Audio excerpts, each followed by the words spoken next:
Capital special میں خوش آمدید. میں ہوں عبدالستار خان. برطانیہ کے ایڈی ہاکنز ایک تحقیقاتی سپورٹس جرنلسٹ ہیں. انہوں نے کتاب بکی گیمبلر فکسر سپائی لکھی تھی. اسی کتاب کے سلسلے میں ایڈی ہاکنز ایک ہندوستانی بک میکر بکیے پارتھیو کو ملا تھا. ویسے تو ایڈی ہاکنز انڈیا میں بہت سے بک میکر سے، جواریوں سے، سرکاری اہلکاروں سے اور ان لوگوں سے بھی ملا تھا جن پر میچ کو فکس کرنے کا یا پھر میچ فکسنگ کے سلسلے کسی ایک کڑی کا حصہ بھی سمجھا جاتا تھا. لیکن 30 مارچ 2011 کے دن پاکستان اور انڈیا کے درمیان ہونے والا کرکٹ ورلڈ کپ کے سیمی فائنل، اس پہ ایڈی ہاکنز کو انڈیا کے ایک بک میکر پارتھیو کا ایک میسیج، ٹویٹر میسیج ملا تھا جس میں انڈیا اور پاکستان سیمی فائنل کے فکس ہونے کے بارے میں ایسی باتیں تھیں جو میچ ختم ہونے کے بعد بالکل درست ثابت ہوئیں. انڈین بک میکر پارتھیو کا یہ message Indian Pakistan semi final کے دن پاکستان کی اننگز شروع ہونے سے پہلے کا ہے، جو میچ کے اختتام پر 100% سچ ثابت ہوا. ایڈی ہاکنز کو بھیجے گئے میسیج میں پارتھیو نے کہا تھا کہ انڈیا 260 رن سے زائد اسکور کرے گا، جس کے جواب میں پاکستان شروع کے 100 رنز بڑی تیزی سے مکمل کرے گا. اس کے بعد پاکستان کی 2 وکٹیں بڑی تیزی سے گریں گی. پھر پاکستان کے 5 کھلاڑی 150 رنز پر آؤٹ ہو جائیں گے. پاکستان سنبھل نہیں پائے گا، پاکستان کی بیٹنگ لائن اپ سنبھل نہیں پائے گی اور پاکستان انڈیا سے ورلڈ کپ کا سیمی فائنل 20 رن سے زائد سکور کے فرق سے ہار جائے گا. میچ ختم ہونے میں پارتھیو کی پیشن گوئی بالکل درست ثابت ہوئی. اب دیکھا جائے تو پارتھیو ایک انڈین بک میکر تھا، اور جب ایک بک میکر، ایک بکیا کسی میچ کے بارے میں، اس کے نتائج کے بارے میں وقت سے پہلے جو کچھ کہہ رہا تھا وہ سچ ثابت ہو جائے تو اور کیا چاہیے. لیکن کسی نے بھی اس پر دھیان نہیں دیا، نہ ہی آئی سی سی نے، نہ ہی پاکستان کرکٹ بورڈ نے اور نہ ہی انڈین کرکٹ بورڈ نے.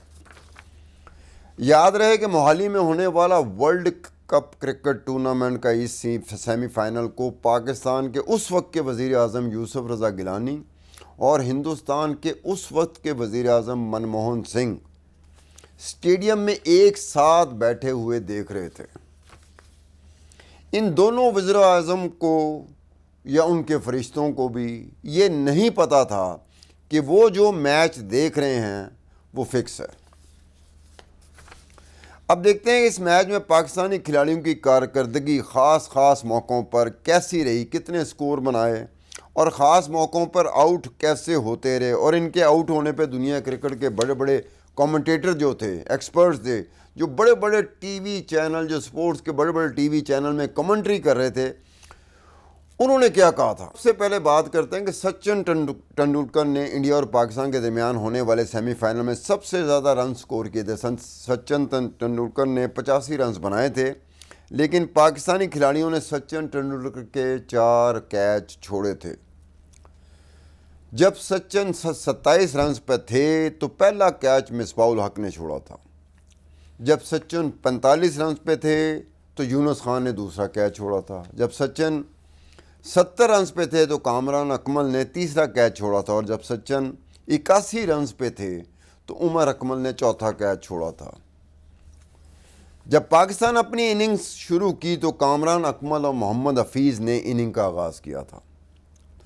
8ویں اوور کے اختتام پر کامران اکمل 19 سکور بنا کے آؤٹ ہوئے تھے، جب پاکستان کا سکور 44 تھا اور رن ریٹ 5.37 تھا. پھر پاکستان کی دوسری وکٹ 16ویں اوور میں اس وقت گری جب 70 سکور تھا اور محمد حفیظ 43 سکور کر کے آؤٹ ہو گئے تھے.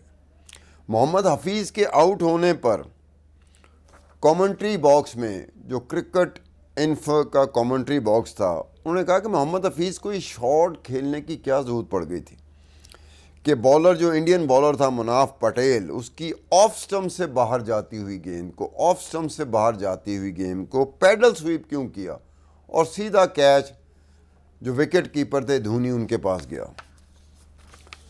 کمنٹیٹر نے کہا کہ محمد حفیظ پر کیا پریشر تھا یا پھر محمد حفیظ ضرورت سے زیادہ خود اعتمادی کا شکار ہوئے کہ آف اسٹمپ سے باہر جاتی ہوئی گیند کو پیڈل سویپ کیا اور وکٹ کیپر کے ہاتھوں کیچ آؤٹ ہو گئے۔ اور جبکہ 43 سکور بنا چکے ہوئے تھے محمد حفیظ، اچھے خاصے ویل سیٹلڈ بیٹسمین تھے اس ایک وقت میں جب یہ میچ ہو رہا تھا۔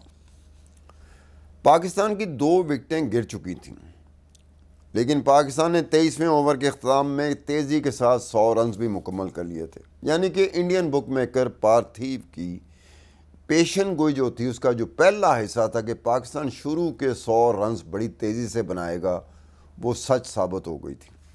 اسد شفیق 30 رنز بنانے کے بعد یوراج سنگھ کی گیند پر کلین بولڈ ہو گئے۔ اس پر کمنٹری باکس میں بیٹھے دونوں کمنٹیٹرز نے کہا،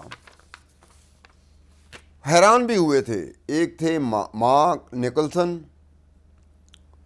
انہوں نے کہا، وہ چیختے ہوئے کہا تھا کہ یوراج سنگھ نے اسد شفیق کو اس طریقے سے کلین بولڈ کیا ہے کہ اسد شفیق اپنی کریز سے یوراج سنگھ کو چھکا مارنے کے لیے جس برے طریقے سے کریز سے باہر آئے اور اس برے طریقے سے وہ کلین بولڈ ہو گئے کہ جس کی سمجھ نہیں آ رہی تھی۔ دوسرے کومنٹیٹر اپنے رمیز راجہ صاحب تھے۔ رمیز راجہ صاحب نے بھی کہا کہ ایک اور میجیکل بریک تھرو۔ اس وقت تک 25 وہ اوور ہو چکے تھے اور پاکستان کی تیسری وکٹ گر چکی تھی۔ پھر صرف 3 رنز کے اضافے کے بعد 106 رن سکور پہ پاکستان کی چوتھی وکٹ گر گئی تھی۔ یونس خان یوراج سنگھ ہی کی گیند پر رائنا کے ہاتھوں کیچ آؤٹ ہو گئے۔ یونس خان یوراج سنگھ کی گیند کو کھیلتے ہوئے بری طریقے سے آف بیلنس ہو گئے تھے۔ مطلب یونس خان کو دیکھا جائے، ان کا آف بیلنس ہو کے ایک یوراج سنگھ جیسے بالر کے سامنے آف بیلنس ہونا اور وکٹ گوا دینا، یہ بھی رننگ کمنٹری کرنے والوں کے لیے ایک اچنبھے والی بات تھی، حیران کرنے والی بات نہیں تھی کہ کھلاڑی کا ایک سٹیچر ہوتا ہے، کھلاڑی ایک پائے کا کھلاڑی ہوتا ہے، اس طریقے سے آؤٹ ہونا کئی دفعہ بڑا عجیب سا لگتا ہے۔ 4 وکٹوں کے گرنے کے بعد کریز پر عمر اکمل اور مصباح الحق تھے۔ پھر 142 کے سکور پر پاکستان کی 5ویں وکٹ گری۔ عمر اکمل 30 رنز بنانے کے پر ہربھجن سنگھ کی گیند پر کلین بولڈ ہو گئے تھے۔ اس پر انڈین بک میکر پارتھیو کی پیشن گوئی کا دوسرا حصہ سچ ثابت ہو گیا کہ 150 کے سکور پہ پاکستان کی 5 وکٹیں گر چکی ہوں گی۔ پھر 150 رنز پر ہی عبدالرزاق 3 رنز بنانے کے بعد مناف پاٹل کی گیند پر کلین بولڈ ہو گئے۔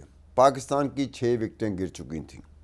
184 رنز پر پاکستان کی 7ویں وکٹ گری جب شاہد افریدی 19 رنز بنانے کے بعد ہربھجن سنگھ کی گیند پر وریندر سہواگ کے ہاتھوں کیچ آؤٹ ہو گئے۔ شاہد افریدی جس طریقے سے کیچ آؤٹ ہوئے، اس پہ کمنٹری کرنے والے روی شاستری نے کہا تھا کہ they are baffling tactics from Pakistani cricket players, یعنی کہ اس کا مطلب یہ کہ پاکستانی کھلاڑی کسی کنفیوژن کا شکار ہیں۔ جس طریقے سے کھیل رہے ہیں اور جس طریقے سے آؤٹ ہو رہے ہیں، اسے لگتا ہے کہ کوئی کنفیوژن ہے۔ کہ روی شاستری نے کہا تھا، سمجھ نہیں آتی کہ شاہد افریدی کریز پر ہیں لیکن پاکستان نے فائنل پاور پلے کیوں نہیں لیا، جس میں شاہد افریدی جیسا کھلاڑی زیادہ بہتر طریقے سے اپنے چوکے چھکے مار سکتا ہے۔ اگر فائنل پاور پلے لے لیا جاتا، لیکن فائنل پاور پلے نہیں لیا گیا۔ حیرت کی بات یہ بھی ہے کہ پاکستان نے فائنل پاور پلے 45 اوور میں اس وقت لیا جب کریز پر مصباح الحق اور بالر عمر گل کھیل رہے تھے۔ اس پر روی شاستری کے علاوہ ایک اور T V commentator Mark Nicholas نے کہا تھا کہ سمجھ نہیں آتی پاکستانی فائنل پاور پلے پہلے کیوں نہیں لیا تھا۔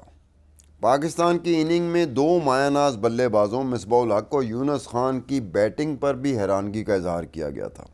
مصباح الحق نے 42 گیندوں میں صرف 17 رنز بنائے تھے، جن میں سے 27 گیندیں ڈاٹ بالز تھیں، یعنی کہ 27 گیندوں میں کوئی سکور نہیں ہوا تھا۔ مصباح الحق نے 48ویں اوور میں جب 14 رنز سکور کیے تو ٹی وی کمنٹیٹر رمیز راجہ نے کہا تھا کہ اگر مصباح الحق آخری اووروں میں 14 سکور کر رہے ہیں تو انہوں نے پہلے اوورز میں کیوں نہیں 14 سکور کیے؟ مصباح الحق آخری کھلاڑی تھے جو آؤٹ ہوا۔ پاکستان انڈیا سے 29 رن کے فرق سے ہار چکا تھا، جس سے انڈین بک میکر پارتھیو کی پیشن گوئی کا آخری حصہ بھی سچ ثابت ہو گیا تھا۔ اب یہ بڑی عجیب بات تھی کہ پارتھیو نے پاکستانی اننگز سے شروع ہونے سے پہلے ای ڈی ہاکنز کو ٹویٹر میسج کے ذریعے کہہ دیا تھا کہ انڈیا 260 رن سکور کرے گا، جس کے جواب میں پاکستان شروع کے 100 رنز بڑی تیزی سے بنائے گا۔ اس کے بعد پاکستان کی 2 وکٹیں گر جائیں گی، پھر پاکستان 150 کے سکور پہ 5 کھلاڑی آؤٹ ہو چکے ہوں گے، پھر اس کے بعد پاکستان کی بیٹنگ لائن اپ سنبھل نہیں سکے گی اور پاکستان انڈیا سے یہ میچ 20 رن سے زائد سکور کے فرق سے ہار جائے گا۔ ہر چیز سچ ثابت ہوئی۔ اب جب کہ پارتھیو کے میسج کے سب حصے سچ ثابت ہو چکے تھے تو اس معاملے کی تحقیقات ہونی چاہیے تھی۔ لیکن بڑی عجیب سی بات ہے، آئی سی سی کے اس وقت کے سربراہ ہارون لوگٹ نے اپنے ایک سٹیٹمنٹ میں کہا تھا کہ آئی ایس سی سی کے پاس ایسا کوئی ریزن نہیں ہے، ایسا کوئی ثبوت نہیں ہے جس پر تحقیقات کی جا سکے۔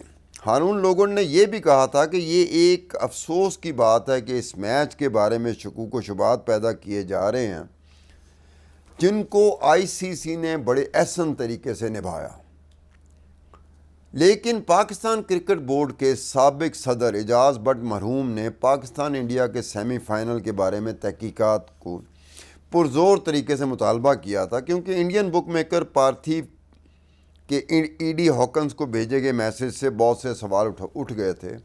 اسی طرح پاکستان کرکٹ بورڈ کے رہنما احسان مانی نے بھی پاکستان انڈیا سیمی فائنل پر تحقیقات کا مطالبہ کیا تھا، لیکن افسوس کے ساتھ کہنا پڑتا ہے کہ جب احسان مانی خود 2018 میں پاکستان کرکٹ بورڈ کے چیئرمین ہوئے تو اب انہیں اپنی کہی ہوئی باتیں، اپنا جاری کیا ہوا سٹیٹمنٹ یاد ہی نہیں رہا، اور وہ کافی عرصہ پی سی بی کے چیئرمین رہے، لیکن اس حوالے سے انہوں نے کوئی بات دہرائی نہیں۔ اتنے واضح ثبوت ہونے کے باوجود نہ ہی اس وقت کی آئی سی سی، اس وقت کی انڈیا کی کرکٹ بورڈ اور اس وقت کا انڈین کرکٹ بورڈ نے اور پاکستانی کرکٹ بورڈ نے اس بارے میں کچھ تحقیقات میں دلچسپی لی۔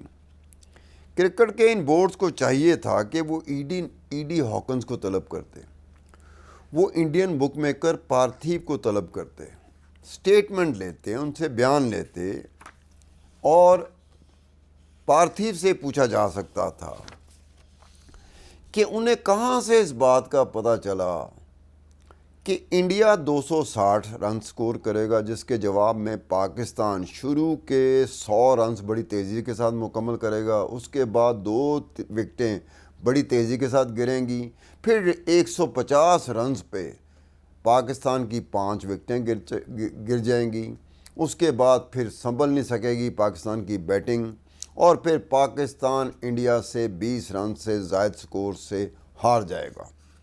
یہ پوچھنا چاہیے تھا۔ وہ تو انڈین بک میکر ہے جو 24 کے 24 گھنٹے جتنے کرکٹ میچز ہوتے ہیں اس کی بک میکنگ کرتا ہے، وہ بکیا ہے، اس کو پوچھنا چاہیے تھا۔ آئی سی سی پوچھتی، پاکستان کرکٹ بورڈ یہ ارینجمنٹ کر سکتا تھا، انڈین کرکٹ بورڈ براہ راست اسے بلا کے پوچھ سکتا تھا کہ آپ کو یہ سب معلومات کہاں سے حاصل ہوئیں، جو کہ بالکل درست ثابت ہوئیں۔ اور وہ میچ جو سیمی فائنل تھا ورلڈ کپ کا، 2011 کا ورلڈ کپ کا سیمی فائنل تھا، جس کو پاکستان کا وزیر اعظم اور انڈیا کا وزیر اعظم ایک ساتھ بیٹھ کے موہالی کے اسٹیڈیم میں دیکھ رہے تھے۔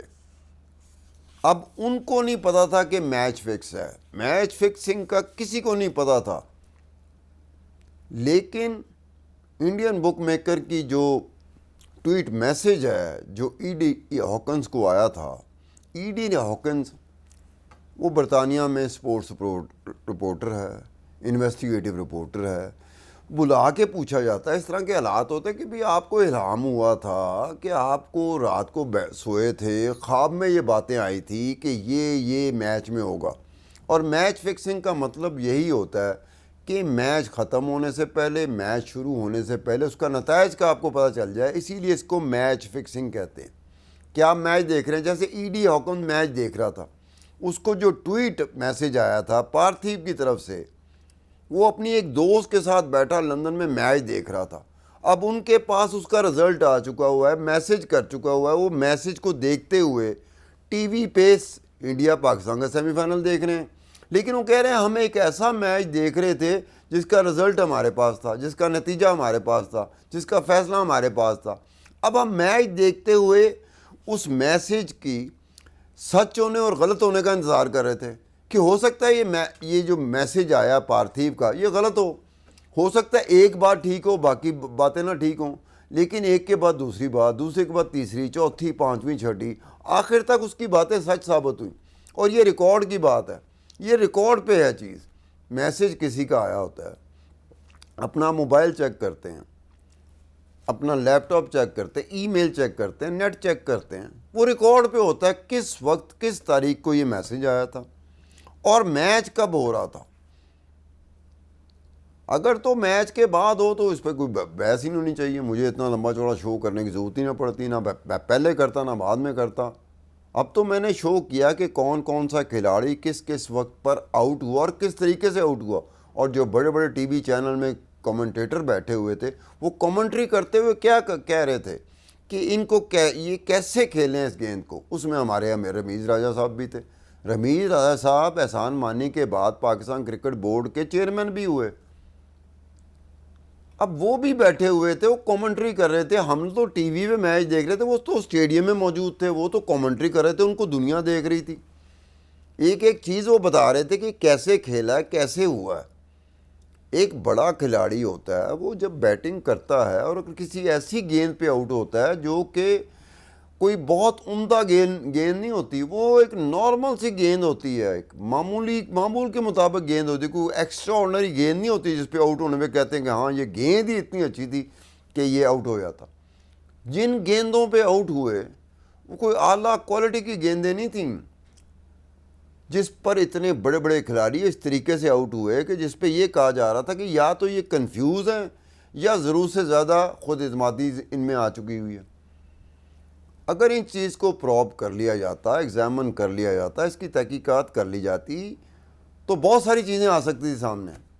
ہو سکتا ہے پارتھیو اس میچ کے علاوہ اور بڑی باتیں بتا دیتا، لیکن ایسا نہ ہو سکا۔ ہارون لوگٹ جو کہ اس وقت آئی سی سی کے چیئرمین تھے، انہیں اپنی پڑی ہوئی تھی کہ جناب ہمارے سپرویژن میں بڑے کوالٹی کے میچز ہو رہے ہیں۔ اب اس میں ایک کوالٹی کا میچز، اتنا بڑا match, semi final India Pakistan کا، ورلڈ کپ کا سیمی فائنل، اس وقت جتنے بھی میچز ہوئے ہیں دنیا میں سب سے زیادہ وہ دیکھا گیا ٹی وی پر۔ موہالی میں تو ایسا لگتا تھا جیسے کرفیو لگا ہوا ہے، ایئر سپیس بلاک ہے، کوئی پرندہ نہیں اڑ سکتا۔ ایک ایک بلڈنگ پر، ایک ایک عمارت پر اس طرح سے پیرا تھا۔ ایلیٹ فورسز آئی ہوئی تھیں، پولیس کے علاوہ، موہالی پولیس کے علاوہ باہر سے فورس آئی ہوئی تھی۔ 2 وزیر اعظم تھے میدان میں، ایک پاکستان کے وزیر اعظم تھے یوسف رضا گیلانی، دوسرے انڈیا کے وزیر اعظم تھے منموہن سنگھ۔ وہ تھے، دنیا کا بہت بڑا کرکٹ کا ایونٹ ہو رہا تھا۔ کتنے سالوں بعد، 4-5 سال بعد انڈیا اور پاکستان کرکٹ کے میدان میں آمنے سامنے ہو رہے تھے۔ سیمی فائنل تھا، جو وہ جیتتا وہ فائنل میں جاتا۔ اتنے بڑے میچ کا، اتنا بڑا، یا تو چھوٹا موٹا میچ ہو، کوئی کرکٹ میچ ہو جو اتنا بڑا نہ ہو جتنا وہ سیمی فائنل تھا، اس کے میچ فکسنگ پہ بھی اگر اس طرح کی بات باہر آتی تو اس پہ تو تحقیقات بنتی تھی، پروب ہوتا، ایگزامن ہوتا، تاکہ صورتحال کا صحیح پتہ لگتا کہ کون کون کس کس وقت میں کس کس جگہ سے جڑا ہوا تھا جس سے یہ میچ فکس ہوا۔ یہ میچ فکس بھی تھا یا نہیں تھا؟ اگر یہ میچ فکس نہیں تھا تو پھر انڈین بک میکر پارتھیو کو کہاں سے پتہ چل گیا؟ پھر پارتھیو نے اتنا بڑا رسک لیا کہ اس نے ای ڈی ہاکنز کو ٹویٹ میسج کر دیا، اور میچ سے پہلے، پاکستان کی اننگ سے پہلے، کہ یہ ہوگا، اور جو کچھ اس نے کہا تھا ویسے ہی سچ ثابت ہوا۔ اس کے ساتھ ہی عبدالستار خان کو اجازت دیجیے، خدا حافظ۔